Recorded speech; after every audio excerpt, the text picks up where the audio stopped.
Episode sebelumnya di mana matahari terbenam menampilkan Kim Jae dan timnya yang menuju medan pertempuran. Sambil mengendarai motornya, Kim Jae berkomentar tentang betapa menyenangkannya cuaca saat itu. Sementara itu, di dalam subruang, Sol yang mengenakan sarung tinju sedang menghitung dengan suara keras hingga 19. Matanya berkilat dengan tekad saat dia berlatih tanpa henti. Dia meluncur maju dengan kecepatan tinggi, melancarkan serangkaian pukulan ke karung tinju sambil dengan jelas membayangkan lawan di depannya. Seperti petarung ulung, dia memutar tubuhnya dengan sempurna, mengalirkan seluruh kekuatannya ke tendangan kuat yang mengenai karung dengan tepat. Tanpa membuang waktu, dia melanjutkan dengan pukulan dahsyat yang menghancurkan karung tinju, membuat isinya terlempar beberapa meter jauhnya. Hitungan 19 ternyata merujuk pada jumlah karung tinju yang sudah dia hancurkan. Dengan frustrasi, dia memanggil Pax, menuntut agar dia membawa karung tinju lain, serta memarahinya karena terlalu lambat. Di dekatnya, kakak tertua yang sedang memegang joystick memperhatikan adegan itu, sementara Pax bergumam bahwa kecepatan permintaan diatur oleh Kim Jae. Kakak laki-laki yang sedang asik bermain video game bertanya mengapa Sol begitu marah. Joyeon menjawab bahwa itu karena Kim Jae menolak membiarkannya keluar dari subruang dan mempertaruhkan nyawanya.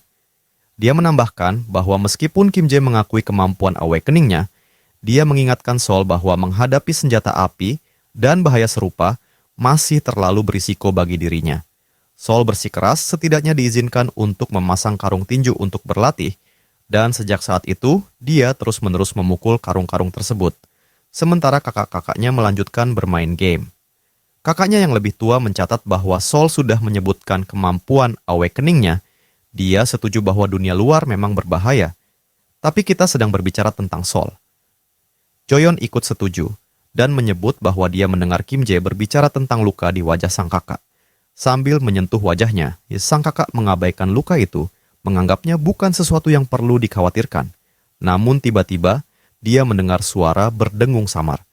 Saat dia menyentuh luka tersebut, dia merasakan sesuatu yang aneh. Dengan rasa terkejut, dia menyadari bahwa luka itu hilang, seolah-olah baru saja terbangun dari mimpi. Joyeon menggodanya, mengatakan bahwa lukanya tidak terlalu buruk, tetapi lebam yang dialaminya agak berlebihan. Masih dalam keadaan terkejut, dia bersikeras bahwa lukanya cukup parah dan menunjukkan bahwa bekas luka itu masih ada kemarin. Sambil tersenyum mengejek, Joyeon dengan bercanda menyuruhnya berhenti berpura-pura terluka, mengingatkan betapa takutnya dia saat dirawat di rumah sakit. Joyeon juga mengenang seorang kepala departemen internal yang bernama Jin Son-hak, yang pernah menggunakan kekuatannya untuk memanipulasi dan mencuci otak staf rumah sakit. Dengan nada marah, Joyeon mengakui bahwa pengalaman itu membuatnya sangat berhati-hati dalam setiap tindakan, karena takut dikendalikan juga. Pada saat itu, istri kakaknya, si Eun, muncul di pintu, mengumumkan bahwa waktunya makan. Tanpa ragu, Joyeon meletakkan joystick dan berlari menuju ruang makan, meninggalkan kakaknya bermain sendirian. Saat ibu mereka memanggil semua orang ke meja, suara riang terdengar di latar belakang. Seseorang dengan suara penuh semangat menyebut dirinya iblis dari dunia bawah. Sementara suara lain menjawab, "Aku Yojung, gadis ajaib yang akan mengalahkanmu." Suara-suara itu milik ayah Kim Jae, Yongsu, dan putrinya yang masih kecil, yang menghentikan permainan mereka dan mengiyakan bahwa mereka akan segera bergabung. Ibu mereka mengumumkan bahwa menu hari ini adalah kimchi jjigae dan menyebutkan bahwa nasi sudah dihidangkan, mendesak mereka untuk segera makan. Ketika dia bergabung dengan mereka, dia bertanya di mana kakek mereka. Ayah menjawab bahwa kemungkinan besar kakek belum akan makan sekarang. Melihat ke arah belakang kakek yang duduk seperti merenungi sesuatu. Ternyata, kakek sedang fokus pada permainan papan yang sedang dia mainkan bersama Lancelot, tampak tertarik. Ini adalah pertama kalinya dia melihat permainan semacam itu, dan dia sangat kagum pada Lancelot, yang meskipun belum pernah bermain sebelumnya, bisa begitu ahli. Tidak peduli seberapa keras kakek mencoba, dia tidak dapat menemukan kelemahan dalam strategi Lancelot. Terpikat oleh kejeniusan permainan itu, kakek berencana untuk meminta Lancelot menjelaskan metodenya ketika dia kembali. Di medan pertempuran, adegan berganti ke deretan tank perang yang bergulir perlahan menuju tujuan yang tidak diketahui. Tiba-tiba, mereka berhenti dan mulai menembak. Peluru mereka mengenai target di depan. Serangan lainnya menyusul. menyebabkan ledakan dahsyat di lokasi yang terdampak. Dari kehancuran itu, muncul cahaya biru yang terang, menerangi seluruh area di mana peluru-peluru itu muncul. Itu adalah Kim Jae yang sedang berada di dalam subspace. Sebagai balasan, Kim Jae meluncurkan beberapa rudal. Layar sistem menampilkan status rudal-rudal tersebut, mencatat bahwa rudal itu berkategori langka dan memiliki kemampuan untuk menembus dan meledak. Rudal-rudal itu menghantam tank-tank perang, menghancurkannya dalam sekejap dengan ledakan-ledakan kecil. Satu persatu, semua tank yang sebelumnya menyerang Kim Jae kini hancur lebur. Mengamati situasi itu, Kim Jae berkomentar bahwa dia telah menghindari penggunaan senjata peledak berkekuatan tinggi untuk mencegah bahaya bagi warga sipil yang mungkin berada di sekitar. Namun, menurut informasi dari Lancelot, Korps pertama telah membagi pasukannya antara lokasi di mana warga sipil ditahan dan markas utama pasukan pemberontak. Sesuai dengan rencana Lancelot, dia sendiri akan menangani penyelamatan Sandera, sementara Kim Jae bertugas untuk menyerang pasukan pemberontak utama. Karena itu, Kim Jae tidak perlu lagi menahan diri, karena tidak ada Sandera sipil di pangkalan pemberontak yang sedang dia targetkan saat ini. Beruntung, Kim Jae telah menyimpan helikopter Black Hawk yang dilengkapi dengan rudal di dalam laboratorium subruangnya. Dengan menggunakan batu peningkatan yang diberikan oleh kakaknya, Kim Jae berhasil mengupgrade fitur-fitur tertentu. Selain itu, dia meningkatkan fungsionalitas dasar sistem pengiriman PAX yang telah dia tunda selama beberapa waktu. Peningkatan tersebut memperluas jangkauan hingga 100 meter dan meningkatkan kecepatan pengiriman maksimum menjadi 300 km per jam. Apa yang sebelumnya sudah kuat, kini memiliki daya hancur yang lebih dahsyat. Di dalam subruang, saat dia mempelajari layar sistem, Kim Jae menyadari bahwa meskipun rudal-rudal itu sudah kuat dengan sendirinya, mereka bisa di-upgrade menjadi jauh lebih kuat. Dengan tingkat kekuatan ini, dia bisa mengumpulkan banyak batu sihir dalam sekejap mata. Melihat kembali ke layar sistem, dia melihat bahwa dibutuhkan 10.000 batu sihir untuk mengupgrade subruang ke level 4. Berdasarkan perhitungannya, dia seharusnya sudah mengumpulkan sekitar 2.000 batu sihir, tetapi ketika sistem menampilkan jumlah sebenarnya, hanya ada 1.890 batu.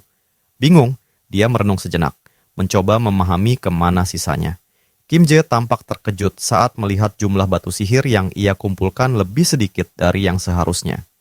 Sistem kemudian menampilkan pesan yang menjelaskan bahwa, sesuai dengan syarat dan ketentuan platform, 45% dari pendapatannya dipotong sebagai biaya yang harus dibayarkan kepada Tonatiuh dari dimensi Mesika.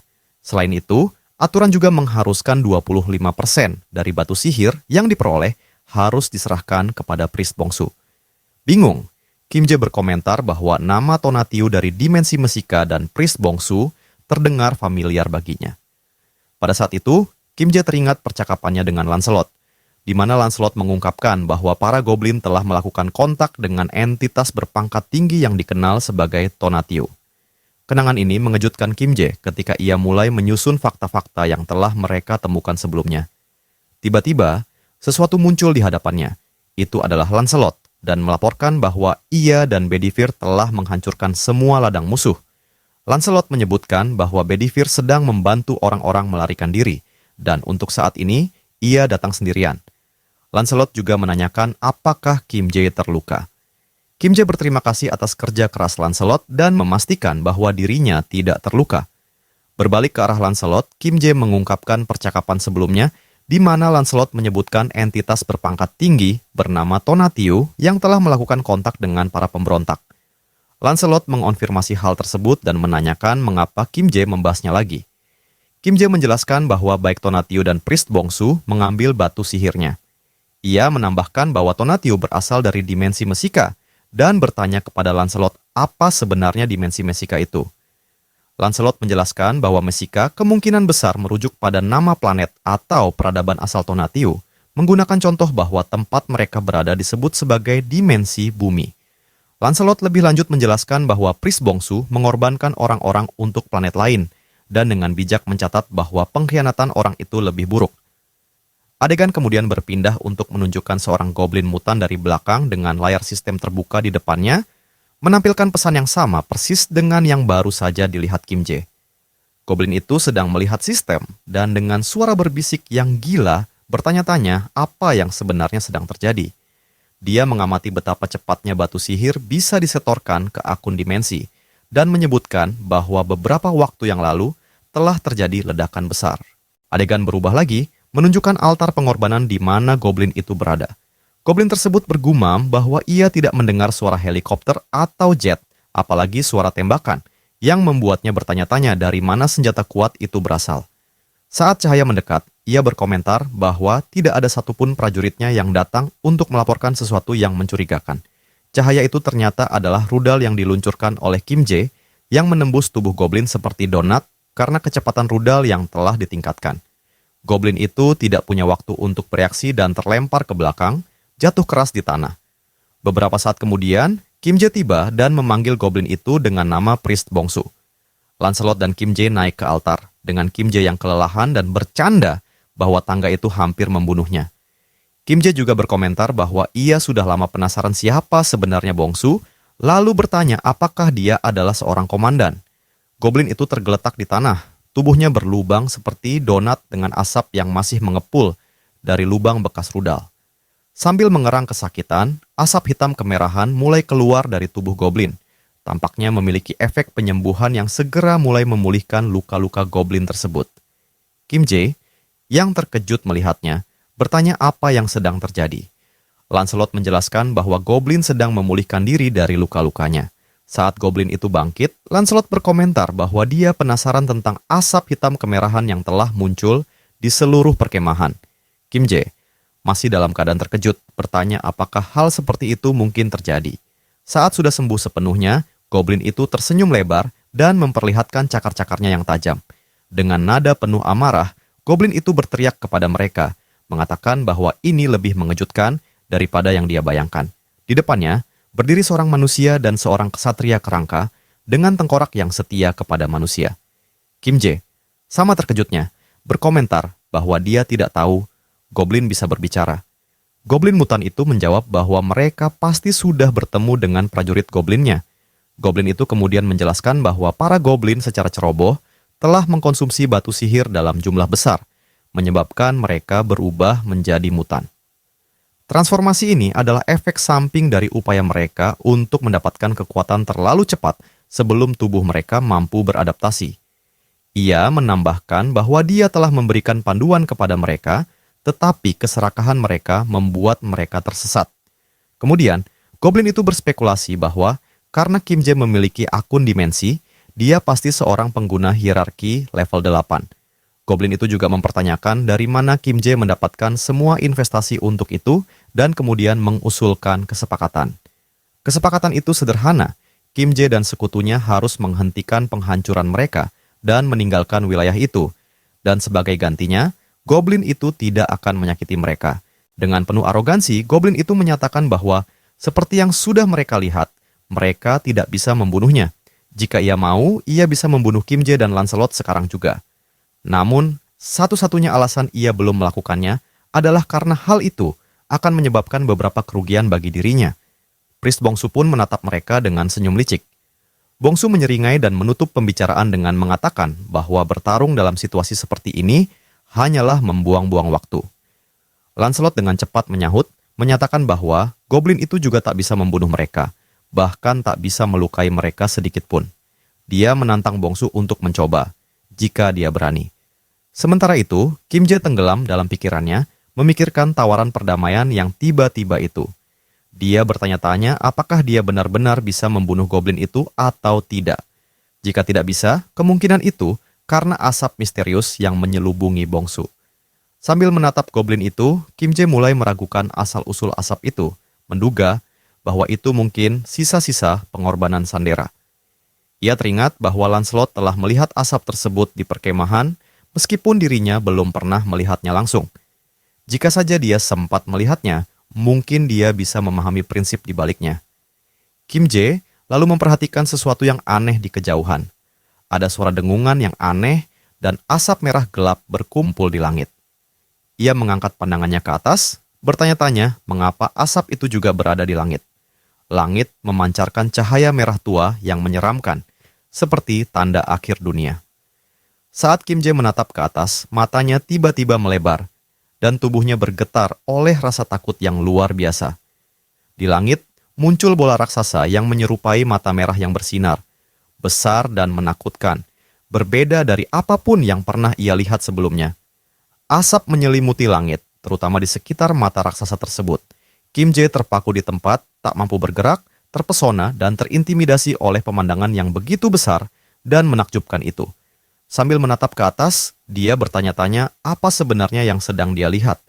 Dengan tubuh yang masih gemetar, perasaan dingin menjalar ke punggungnya saat dia mulai mempertanyakan apakah entitas di hadapannya benar-benar merupakan makhluk tingkat tinggi. Priest Bongsu tersenyum licik, jelas terhibur oleh reaksi Kim Jae. Goblin itu berkomentar bahwa ini pasti kali pertama Kim Jae berhadapan dengan makhluk seperti itu, karena makhluk seperti ini biasanya tidak muncul karena pembatasan klasifikasi. Namun, dia menjelaskan bahwa Lord Tonatiuh berbeda dari makhluk lainnya.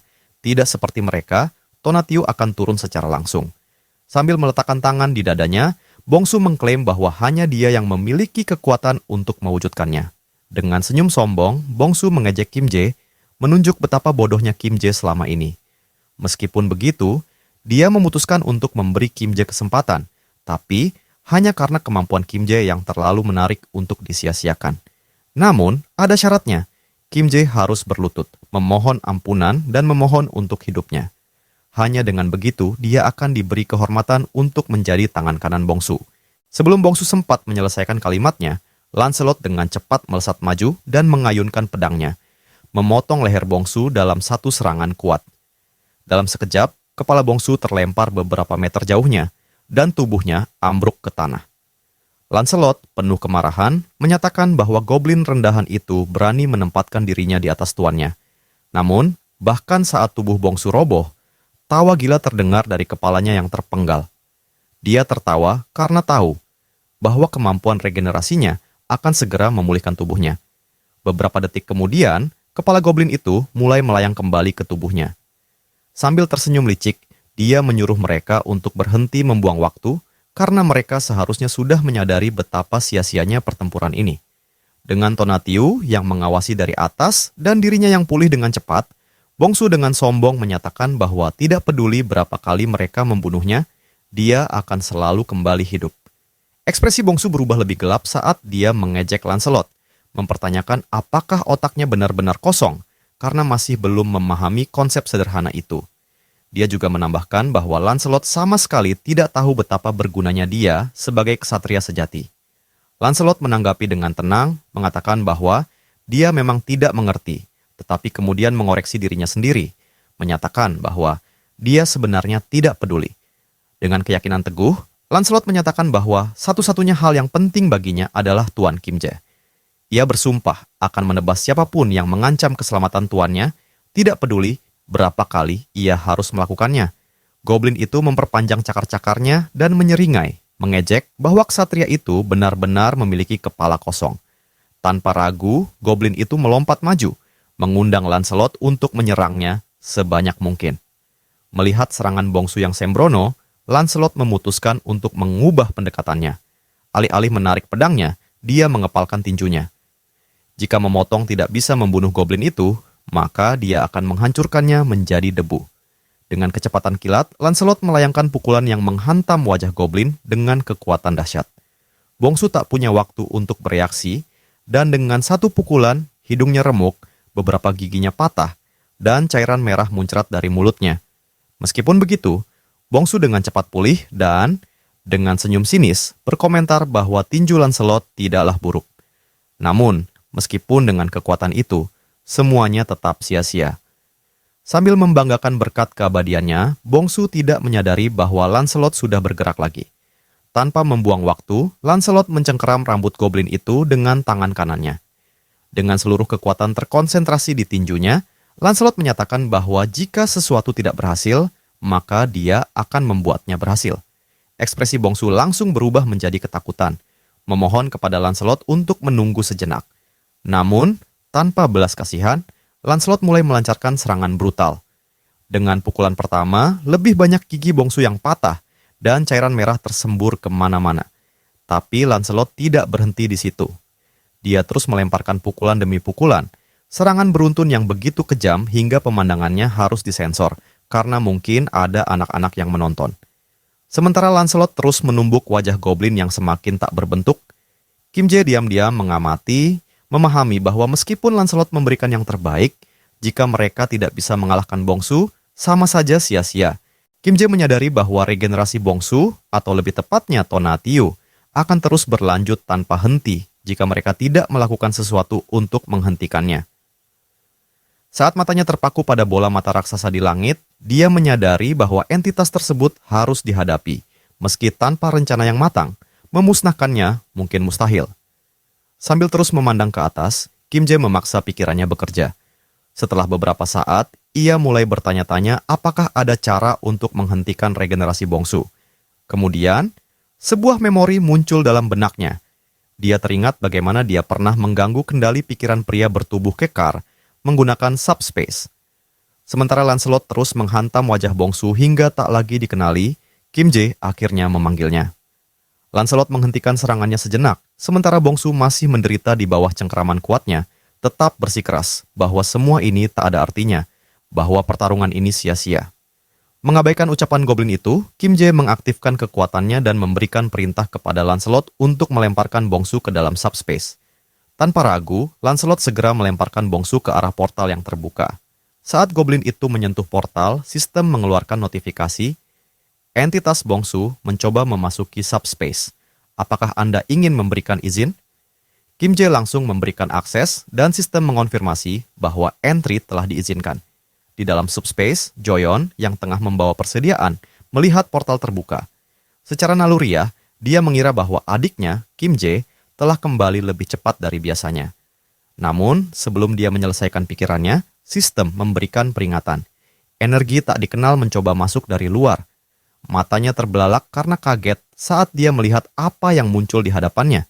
Sebuah goblin kurus terlempar masuk ke subspace, meluncur langsung ke arahnya. Sebelum goblin itu menabraknya dan menyebabkan cedera, seseorang menangkapnya di udara. Itu adalah Sol, yang dengan pandangan tajam yang memantulkan frustrasinya karena terjebak di subspace, menyatakan bahwa makhluk ini bukanlah Kim Jae, dan menuntut untuk tahu apa sebenarnya makhluk itu.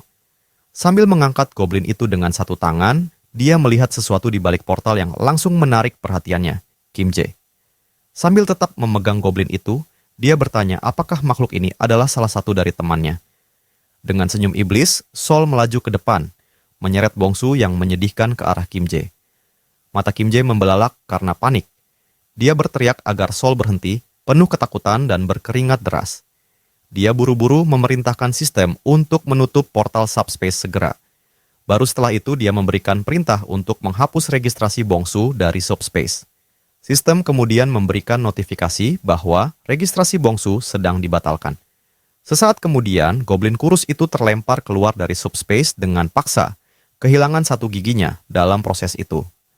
Di latar belakang, Sol menyaksikan kejadian itu dengan tatapan yang penuh kebencian dan kegembiraan.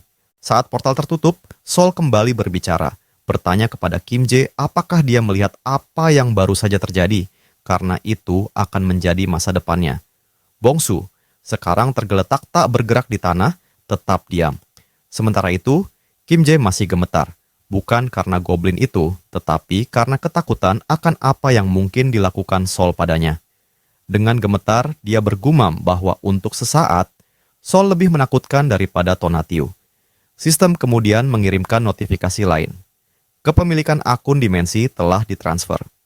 Karena Kim Jae sudah memiliki akun dimensi, batu-batu mana otomatis digabungkan, menghasilkan total baru 14.820 batu mana. Membaca notifikasi itu, Kim Jae tertegun. Semua terjadi begitu cepat hingga dia kesulitan untuk memproses apa yang baru saja terjadi. Sambil menatap tampilan sistem, dia menyadari bahwa Bongsu pasti telah memperoleh sejumlah besar batu mana melalui perpajakan. Namun, sesuatu yang lain menarik perhatiannya. Kim Jae tiba-tiba menghentikan pikirannya dan menatap ke langit. Hanya saat itu dia menyadari bahwa ancaman besar dan asap merah hitam yang mengerikan itu telah lenyap. Langit kini jernih, disinari lembut oleh cahaya bulan. Kim Jae menoleh ke Lancelot, menyatakan bahwa Tonatiuh telah pergi. Lancelot mengingat bahwa Bongsu pernah mengklaim bahwa dia adalah satu-satunya yang mampu memanggil Tonatiuh, yang berarti, entah bagaimana, Kim Jae telah memutuskan hubungan di antara mereka. Lancelot kemudian berspekulasi bahwa karena Tonatiuh telah gagal sekali, dia mungkin tidak akan pernah mencoba kembali. Mendengar ini, Kim Jae akhirnya bisa merasa lega dan jatuh terduduk ke tanah karena kelelahan. Dengan duduk, dia mengakui kepada Lancelot bahwa dia benar-benar mengira jantungnya akan berhenti, meskipun dia hampir tidak bertarung. Dia merasa lebih lelah dari sebelumnya. Tepat saat Kim Jae mulai beristirahat, suara yang akrab memanggil namanya.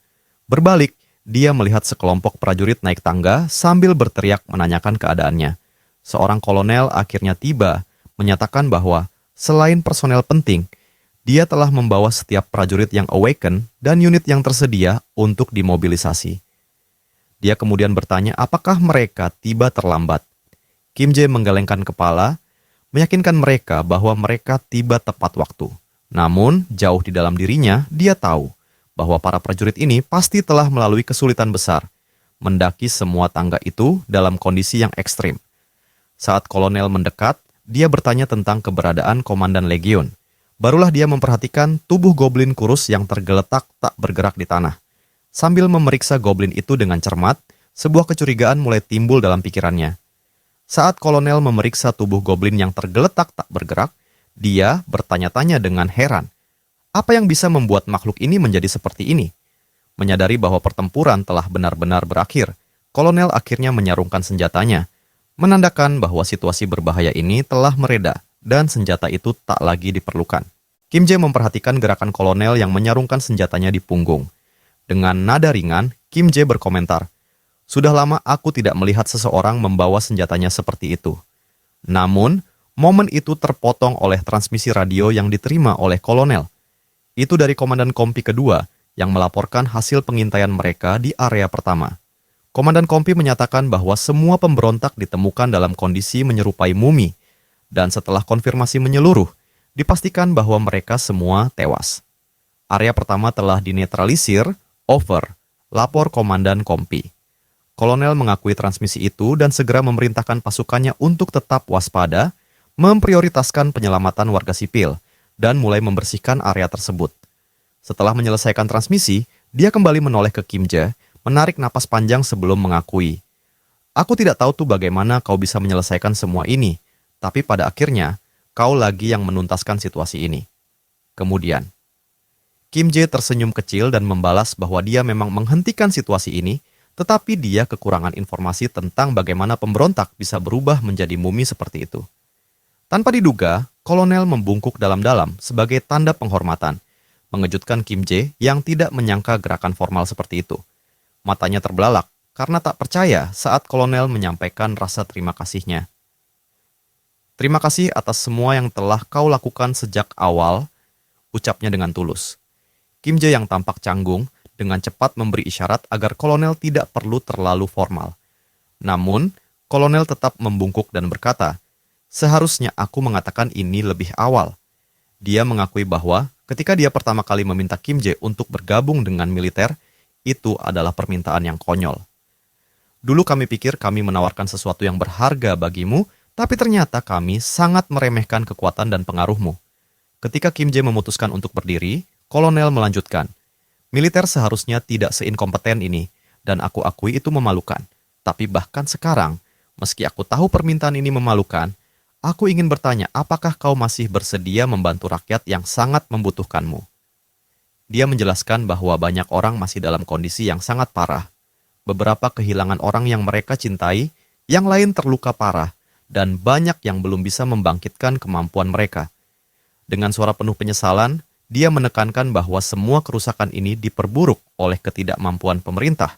Kim Jae, dengan penuh ketenangan, menjelaskan bahwa tindakannya bukanlah bentuk kesepakatan, tetapi murni bantuan sukarela. "Aku hanya akan membantu dari garis depan tanpa niat bergabung dengan militer," tambah Kim Jae. Dia mempertegas bahwa apakah dia membantu atau tidak adalah keputusannya sendiri, sambil tetap mengulurkan tangannya kepada kolonel. Kolonel tersenyum, tersentuh oleh kebaikan Kim Jae yang tidak mengharapkan imbalan apapun. Mereka berjabat tangan, menandakan persetujuan dan pengertian bersama.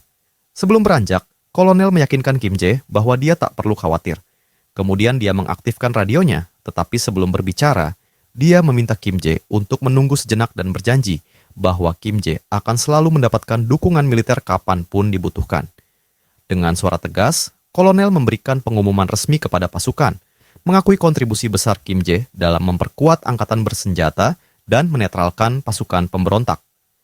Kim Jae kini diberikan gelar kolonel kehormatan, katanya melalui siaran radio. Kim Jae mendengarkan pengumuman itu dengan bingung, semakin tidak yakin tentang apa yang baru saja dia dengar. Kolonel melanjutkan, mulai sekarang semua personel militer tanpa terkecuali harus menunjukkan penghormatan penuh kepada kolonel kehormatan Kim Jae dan bekerja sama dengannya kapanpun diperlukan. Meski Kim Jae tetap terdiam, kolonel menambahkan bahwa semua yang mendengar pesan ini harus menyebarkannya ke orang lain. Masih terguncang oleh pengumuman itu, Kim Jae bergumam, tak perlu sampai sejauh itu. Kolonel dengan ceria memberikan salut kepada Kim Jae dan menyatakan bahwa para prajurit akan menangani pembersihan dan menyelesaikan sisa masalah. Dia menyuruh Kim Jae beristirahat karena hari sudah semakin malam. Wajah Kim Jae memerah saat dia protes. Aku bukan seorang prajurit, tidak perlu semua formalitas ini. Kolonel menjawab bahwa jika formalitas membuatnya tidak nyaman, dia bisa mengabaikannya, tetapi tetap mengulangi bahwa Kim Jae telah melakukan pekerjaan yang luar biasa. Setelah itu, kolonel berbalik untuk bergabung kembali dengan pasukan. Kim Jae masih sedikit memerah, bergumam betapa melelahkannya semua ini.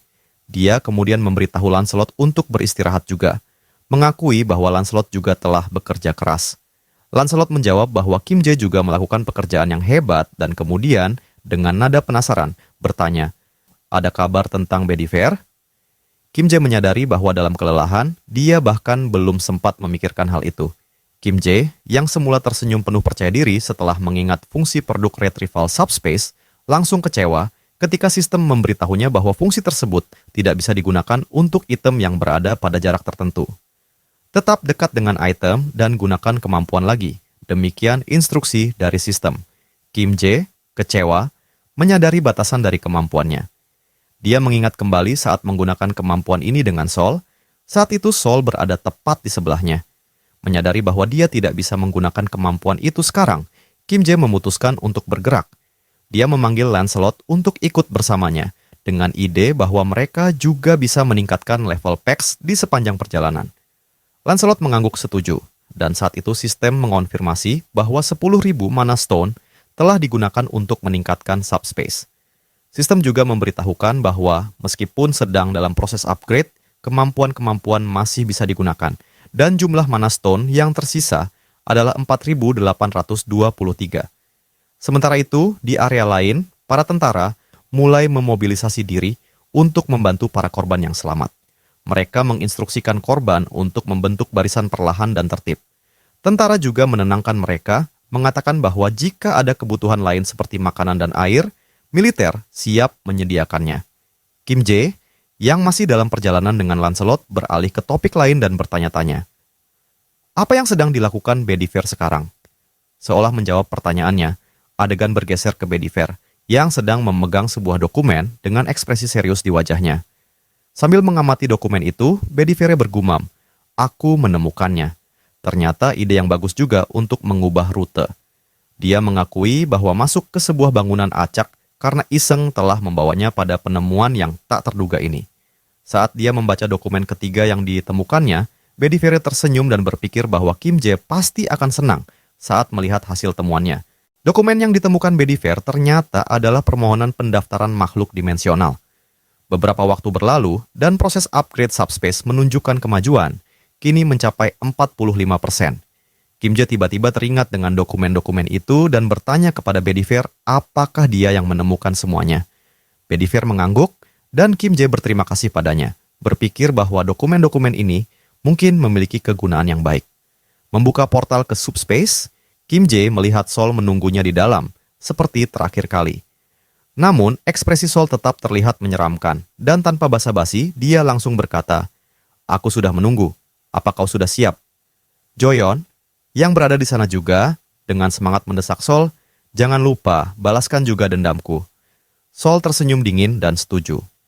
Kim Jae dengan cepat berusaha menenangkan mereka dengan mengacungkan dokumen pendaftaran makhluk dimensional kepada Sol. Awalnya, Sol tampak bingung tentang apa arti dokumen itu. Kim Jae menjelaskan bahwa alasan dia tidak membiarkan Sol pergi adalah karena dia khawatir Sol akan terluka. Namun, dengan dokumen ini, Sol bisa bertarung di sisinya tanpa perlu khawatir lagi.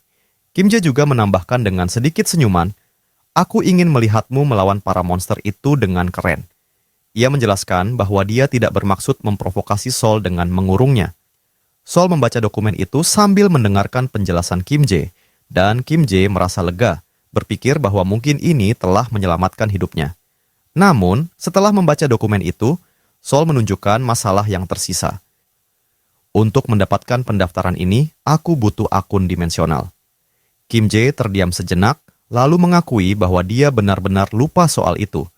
Sebelum dia sempat menyelesaikan pemikirannya, sebuah kepalan tangan menghantam dagunya, mengirim Kim Jae terbang dan berputar di udara. Namun, itu belum berakhir. Sebelum Kim Jae sempat menyentuh tanah, Sol langsung mengejarnya dengan aura yang menakutkan. Kim Jae mengendalikan dirinya dengan satu tangan di tanah, bersiap untuk lari sementara Sol terus mengejarnya. Meskipun pukulan itu sangat kuat, Kim Jae merasa lega karena tidak merasa sakit sama sekali. Di saat yang sama, sistem mengumumkan bahwa proses level up subspace telah selesai. Beberapa item baru dan opsi upgrade tambahan telah diaktifkan, termasuk kemampuan baru, Subspace Life Support System, yang meningkatkan efek penyembuhan di dalam subspace. Di kejauhan, Lancelot, Bedivere, dan Joyon menyaksikan kejadian tersebut. Joyon tertawa terbahak-bahak dan berkata, Kim Jae pantas mendapatkannya. Dia lalu menambahkan, "Jangan khawatir, ini hanya cara Sol menunjukkan rasa sayangnya kepada adiknya." Joyon juga mencatat bahwa Kim Jae kini berada di level tinggi, sehingga tak peduli seberapa keras Sol memukulnya, itu tak akan menyakitinya. Namun, Lancelot tampak berbeda. Joyon segera menyadari bahwa ada yang salah dengan kedua ksatria itu. Mereka terlihat gemetar, wajah mereka pucat. Khawatir, Joyon bertanya apakah mereka baik-baik saja. Saat itu, Sol menahan Kim Jae dalam sebuah cekikan. Meskipun tak merasa sakit, Kim Jae mulai berpikir bahwa cengkeraman Sol terasa sangat berat. Namun, Joyon tiba-tiba berteriak, "Ada yang salah dengan para ksatria," dan dengan cemas memanggil bantuan. Kim Jae segera menyuruh Sol untuk melepaskan cekikannya dan bergegas menuju Lancelot dan Bedivere yang terlihat semakin lemah, bahkan tak mampu berdiri. Lancelot meletakkan tangannya di tanah dan sesaat kemudian, baik dia maupun Bedivere mulai merasakan sakit yang luar biasa. Melihat mereka terjatuh, Kim Jae dan Sol bergegas mendekat, bertanya apa yang terjadi. Lancelot, sambil berjuang untuk berbicara, mengatakan bahwa dia tidak tahu apa yang terjadi, namun tiba-tiba seluruh tubuhnya mulai gatal, tak terkendali, terasa panas seperti terbakar. Joyon dengan cepat bertanya apa jenis gatal yang dirasakan oleh Lancelot. Mengangkat tangannya ke kepalanya, Lancelot mengakui bahwa dia sebenarnya sudah merasakan gatal itu sejak beberapa saat, tapi kini terasa jauh lebih parah. Joyon mengerutkan kening, mencurigai ada sesuatu yang tidak beres. Gatal dan perih yang begitu intens ini tidak normal, katanya. Mungkin ada racun yang terlibat. Mendengar itu, Sol tiba-tiba teringat pada gigitan yang dia alami saat melawan Raja Tengkorak. "Leherku dulu juga terasa gatal luar biasa setelah digigit," ungkapnya. "Tapi sekarang sudah sembuh total." Kim Jae mulai berpikir keras, mencoba menghubungkan berbagai petunjuk yang ada. Dia mengingat pesan dari sistem yang menunjukkan bahwa ada sedikit efek penyembuhan di dalam subspace, serta pesan lain tentang objek eksternal yang dapat didaftarkan ke subspace meskipun ada biaya tambahan. Lalu, muncul pesan sistem lainnya yang mengonfirmasi peningkatan level subspace telah selesai. Pesan itu juga menyebutkan bahwa kemampuan baru telah diaktifkan, termasuk peningkatan efek penyembuhan dalam subspace. Mengingat ini, Kim Jae tiba-tiba terkejut, menyadari bahwa efek penyembuhan tersebut mungkin sedang memulihkan para ksatria, namun bukan dalam kondisi yang seharusnya. Melihat Lancelot dan Bedivere tergeletak di tanah, Kim Jae bertanya-tanya apakah bentuk mereka yang sekarang bukanlah keadaan asli mereka. Apakah meninggalkan mereka di luar subspace adalah keputusan yang benar? Saat dia merenung, Lancelot tiba-tiba menyebutkan nama Camelot, membuat Kim Jae kebingungan. Lancelot kemudian berkata bahwa dia merasa sedikit lebih baik setiap kali berada di Camelot. Saat itu juga, sistem menampilkan kemampuan baru bernama Blood Ritual. yang memungkinkan Kim Jae menghasilkan batu peningkat secara acak dengan memanfaatkan atau mengekstrak vitalitas yang terkandung dalam objek tertentu. Kini, di Camelot, langit merah bersinar terang. Sebuah batu jatuh dari atas, mengenai kepala Lancelot sebelum terhempas ke tanah. Para ksatria segera berlutut dengan penuh hormat di hadapan Kim Jae, yang juga berlutut untuk mengambil batu putih yang baru saja jatuh itu. Sambil memegang kedua batu, satu berwarna putih yang baru saja terbentuk dan satu berwarna biru yang sudah ada di sana sejak lama. Kim Jae mengamati status kedua batu tersebut. Batu putih memiliki opsi resistance, sementara batu biru memiliki atribut listrik, serta efek penetrasi dan kejut. Kedua ksatria berspekulasi bahwa batu biru mungkin sudah ada di sana cukup lama. Setelah menimbang kedua batu tersebut, Kim Jae menyadari bahwa kemampuan Blood Ritual dari Camelot tidak hanya bisa diaktifkan secara manual, tetapi juga berfungsi secara otomatis. Dia juga bersyukur telah memutuskan untuk menjauhkan kedua saudarinya dari situasi ini. Sambil merenung, Kim Jae juga menyadari bahwa dia tidak merasakan gatal atau perih sedikit pun, membuatnya yakin bahwa efek Blood Ritual tidak berlaku pada pemilik item. Masih berlutut, Lancelot meminta maaf kepada Kim Jae. Merasa malu telah menunjukkan sisi lemah sebagai seorang ksatria. Kim Jae yang berdiri tersenyum dan meyakinkan mereka bahwa tidak ada yang perlu dikhawatirkan. Dia memahami bahwa rasa sakit yang mereka alami pasti sangat luar biasa. Kim Jae juga mengakui bahwa dialah yang seharusnya meminta maaf karena tidak hati-hati. Kim Jae kemudian bertanya kepada Lancelot, "Apakah kau merasa lebih baik saat berada di Camelot?" Lancelot mengangguk tegas, memastikan bahwa itu benar-benar membantu. Mendengar ini, Kim Jae tersenyum dan memutuskan bahwa mulai sekarang, setiap kali mereka memasuki subspace, para ksatria harus tetap berada di Camelot demi kesejahteraan mereka sendiri dan juga untuknya. Lancelot, yang menyadari bahwa hanya dengan beristirahat di sana, mereka bisa memberikan bantuan, merasa bahagia, dan Bedivere juga mengucapkan rasa terima kasihnya. Melihat kedua ksatria berlutut di hadapannya, Kim Jae dengan rendah hati meminta mereka untuk menghentikan formalitas ini, menegaskan bahwa dialah yang seharusnya berterima kasih kepada mereka.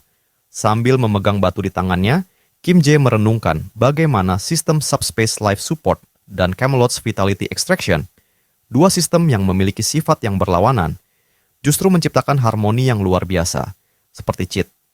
Dengan semangat, Kim Jae menutup tangannya di sekitar batu tersebut dan menyadari sesuatu yang luar biasa. Dia kini memiliki kemampuan untuk menghasilkan batu peningkat tanpa batas, meningkatkan kekuatannya dengan cara yang tidak pernah dia bayangkan sebelumnya. Saat merasakan semangat barunya, Kim Jae tiba-tiba teringat pada Tonatiuh yang masih melayang di langit dengan mata merah besarnya yang mengerikan. Ia sadar bahwa meskipun kekuatannya terus berkembang, ia masih belum cukup kuat untuk menghadapi musuh sebesar itu. Kim Jae tahu bahwa untuk bisa menghadapi musuh-musuh yang lebih kuat di masa depan, dia harus menjadi lebih tangguh dan lebih cerdas dalam menggunakan kemampuannya. Dengan tekad untuk memahami sepenuhnya kemampuan barunya, Kim Jae melangkah keluar, bersiap untuk mengeksplorasi fungsi-fungsi baru dari subspace yang baru saja ditingkatkan.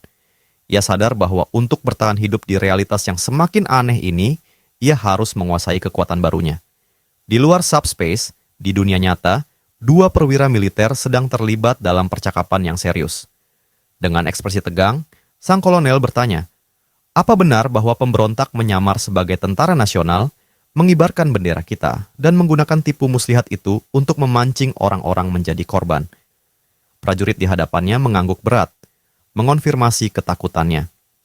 "Benar, Pak.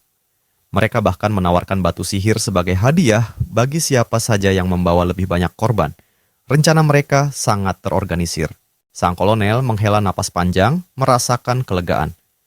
"Syukurlah Kolonel Kim Jae bertindak tepat waktu. Kita hampir saja terjebak dalam kudeta, dan aku bahkan tak menyadarinya." Sambil memegang dagunya yang mulai terasa berat, ia menambahkan, "Aku akan segera memberitahu Kolonel Kim Jae tentang pasokan tambahan dan kita perlu memilih pasukan inti.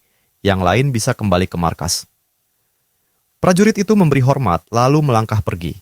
Namun, sang kolonel tetap berdiri, pandangannya terarah ke cakrawala. Matanya terbelalak saat melihat cahaya terang perlahan turun dari langit.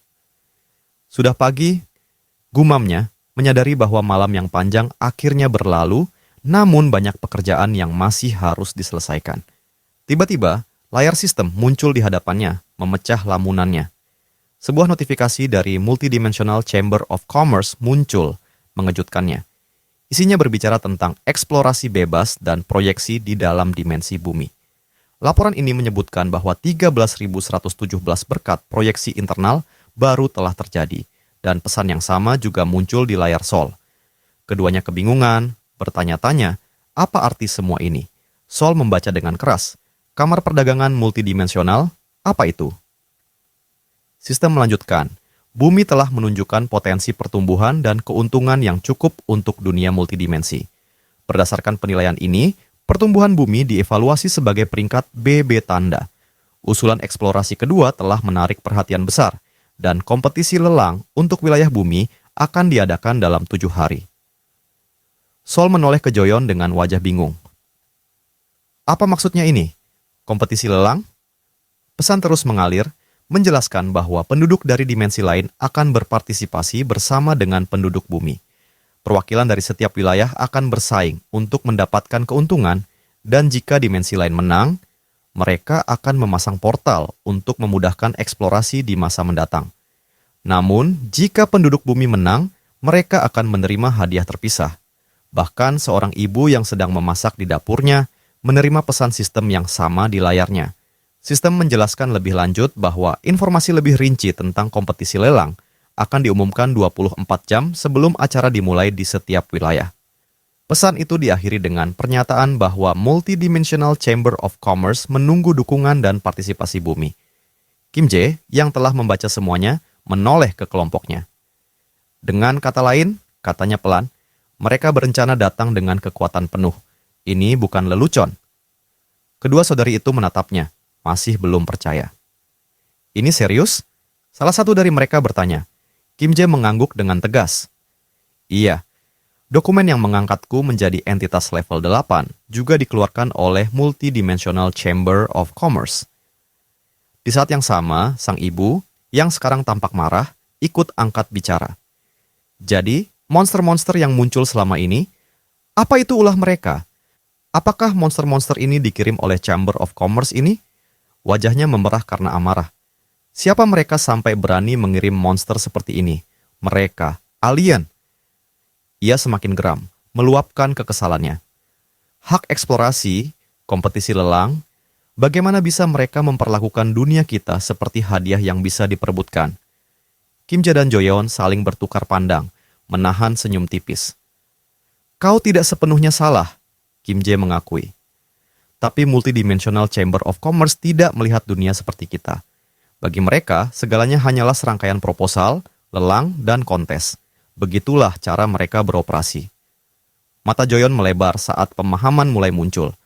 Jadi, kompetisi lelang ini sebenarnya adalah semacam permainan. Kim Jae mengangguk. Tepat sekali.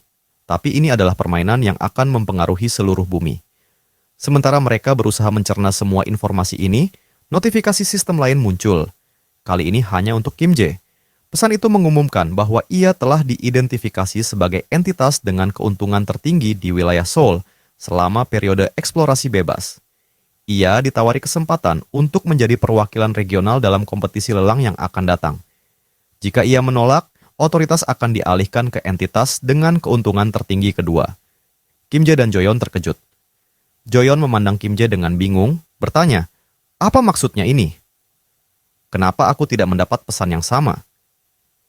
Kim Jae, yang juga terpana, tidak segera memiliki jawaban. Aku tidak tahu pasti, jawabnya, pikirannya berputar-putar mencoba memahami konsekuensi dari terpilihnya dia sebagai perwakilan regional. Tampaknya, kompetisi yang akan menentukan masa depan bumi jauh lebih rumit daripada yang pernah mereka bayangkan. Dan kini, Kim Jae berada di pusatnya. Ketika Kim Jae menerima peran sebagai perwakilan Seoul, ada atmosfer tegang yang memenuhi ruangan. Kakak laki-lakinya menjelaskan bahwa jika Kim Jae menerima tanggung jawab ini, ia akan terlibat dalam kompetisi lelang. Sang ibu, dengan rasa penasaran, bertanya tentang apa sebenarnya kompetisi ini. Namun, sang kakak laki-laki hanya bisa menjawab dengan jujur bahwa ia juga tidak sepenuhnya mengerti.